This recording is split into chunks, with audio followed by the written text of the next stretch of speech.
Welcome back again to my YouTube channel. Nakabihis ako ngayon guys kasi nag-e yung mga barkada ko na magbanding-banding kami.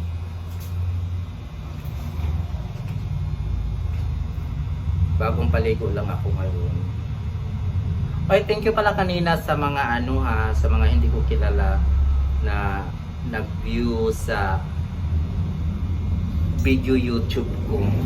Sorry guys, hindi pa talaga ako sanay magsalita dito sa YouTube.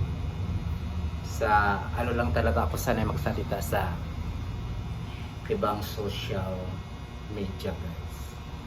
So maglagay muna ako ng kilay kasi mas magaganda kasi pag may kilay tayo. Ay, may kilay naman talaga ako guys. Oh. Yan yung original natin ng eyebrow, 'di ba, may mga balahibo. Lagyan ko lang siya ng eyeliner. Konti lang guys kasi sa personal kasi yung kilay ko maitim na siya. Ako guys, sa parlor ako nagtatrabaho pero hindi ko talaga bihasa yung magme-makeup. Bihira lang yung magpa-makeup sa akin. Yun ang totoo. Pero yung mga Rivan, mga color, etc. Alam ko lahat yan. Alam ko lahat yan guys. Lahat. Maliban na lang sa P at saka pedicure at saka manicure, hindi ko talaga yan ginagawa. Kaya magkikilay muna ako ngayon guys.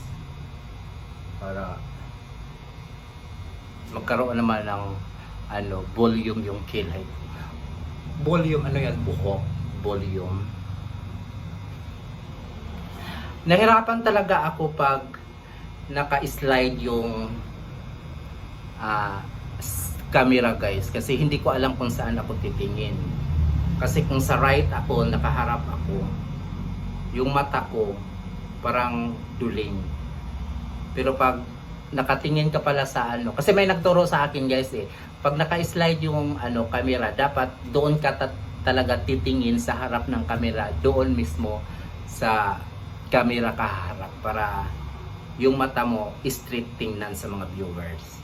Ayan, may natutunan ako guys kasi may nagturo din sa akin yan. O sige muna guys kasi magme-makeup muna ako. Thank you for watching.